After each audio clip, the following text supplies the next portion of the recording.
Bueno, hola, ¿cómo están? Vamos a seguir con estas clases de historia. Estamos llegando ya al final del año. Esto significa que estamos tratando de meter la mayor cantidad de contenidos del programa, de la materia, de manera de que en esta modalidad no presencial se lleven los contenidos prioritarios, es decir, los contenidos del programa que creemos que son los más importantes para pasar de año. Sabemos que es muy difícil cursar así, pero es la que nos tocó a todos, ¿eh? Así que a seguir, ponerle fuerza y vamos para adelante. Ahora nos vamos a meter en una clase muy importante porque se denomina la doble revolución. ¿Qué significa la doble revolución? Significa que hay un proceso de dos revoluciones, ¿sí?, que se tienen que entender como parte de un mismo proceso, ¿sí? Estamos hablando de la revolución industrial y de la revolución francesa.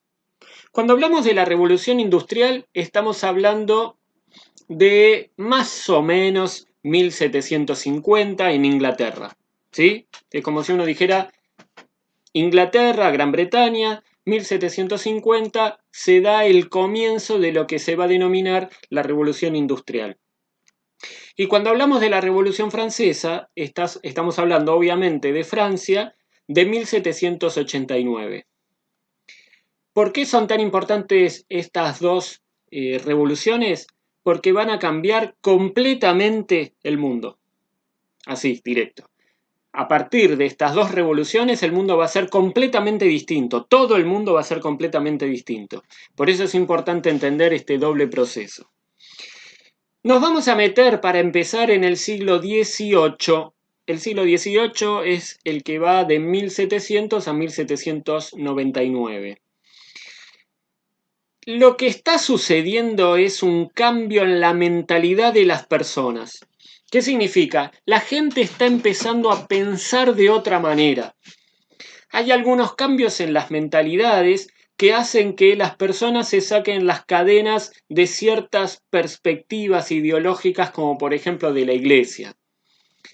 La iglesia que mantenía una forma de pensamiento y todos tenían que pensar igual, donde somos todos pecadores, todo eso empieza a cambiar, ya hemos visto la reforma protestante, pero más adelante van a empezar a haber pensadores intelectuales que van a discutir el lugar de las personas en el mundo, el lugar del hombre y las mujeres en el mundo, y esto va a generar una fuerza distinta en las personas porque ya no van a ser pecadores o que tienen que vivir una vida buena para llegar al cielo y todo eso.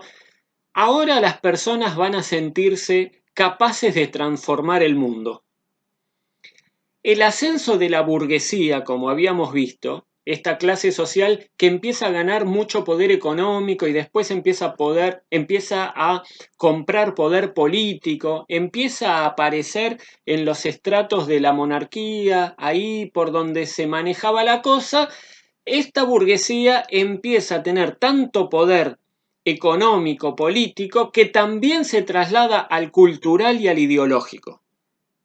Esto significa que esa clase social va a imponer no solamente su sistema económico a través de la revolución industrial, su sistema político a través de la revolución francesa, sino que también va a imponer su sistema de pensamiento y creencia a través de las ideologías como se denominan la ilustración y el liberalismo.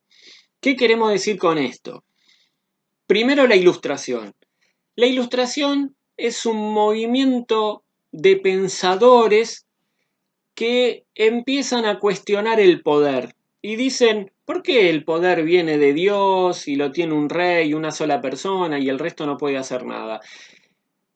Y también empiezan a ver que el poder no puede estar concentrado en una sola persona, que el poder tiene de alguna manera que bajar, y se empiezan a preguntar cómo podemos hacer para que el rey no tenga todo el poder y que y que ese poder se distribuya entre la gente más poderosa, pero no solamente del rey y de la nobleza. Entonces empiezan a pensar, algunos pensadores empiezan a decir, el poder no lo tiene Dios, el poder no lo tiene el rey, el poder está en el pueblo, ¿sí? El poder tiene que ser administrado por una nueva forma de gobierno, que no sea la monarquía, la de un rey, sino puede ser un parlamento, esto quiere decir representantes que representen la aspiración y la idea del conjunto de la población de un país, ¿sí? Existía la monarquía absoluta, es decir, el poder concentrado en el monarca, en el rey, y a partir de ciertos movimientos revolucionarios en Europa, eso va a modificarse. En algunos países el rey va a seguir estando, pero se le va a sumar un parlamento. ¿Qué significa? Se va a sumar como si nosotros dijéramos el Congreso Nacional, es decir, representantes elegidos por el pueblo que van a acompañar el poder del rey. Eso al principio. Con el tiempo, ya el poder casi todo lo tiene el Parlamento y el rey ya no cumple más que una función exterior, es decir, viaja al exterior y hay que aguantarlo económicamente. Pero al principio, la monarquía parlamentaria, por ejemplo, en Gran Bretaña, significaba que el rey o la reina seguía, pero había un conjunto de personas parlamentarios que eran elegidos por el pueblo. Más adelante se discutió también la figura del rey, por ejemplo en Francia. Y en Francia van a decir, no, acá no queremos ni siquiera un rey, queremos un parlamento directamente, no queremos rey. Y la Revolución Francesa directamente saca la monarquía, lo que antes se llamaba el antiguo régimen, un rey con todo el poder y la nobleza gobernando junto con ellos, es decir, todos los poderosos juntos.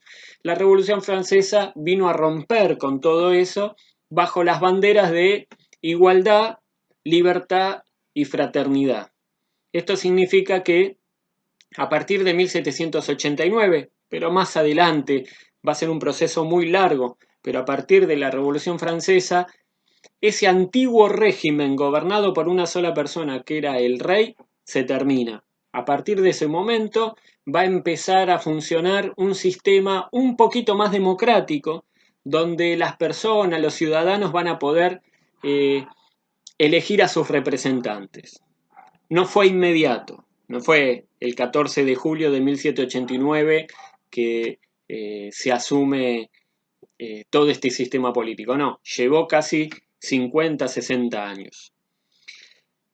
Quiero decir, hay una nueva ideología, hay un nuevo esquema de pensamiento que es la ilustración, ¿sí? Las personas que creen que todos tenemos derechos y que todos tenemos libertad de pensamiento y que el poder debe estar distribuido y el poder tiene que estar dividido entre el presidente, el parlamento y el poder judicial, por ejemplo, lo que se denomina la república. Todos esos pensadores son parte de la Ilustración. Y todas esas ideas son las que permitieron que se pudiera desarrollar la Revolución Francesa y todos los cambios políticos a partir de 1789, en Francia, pero también en Europa. Bueno, ahora voy a seguir en un segundo video.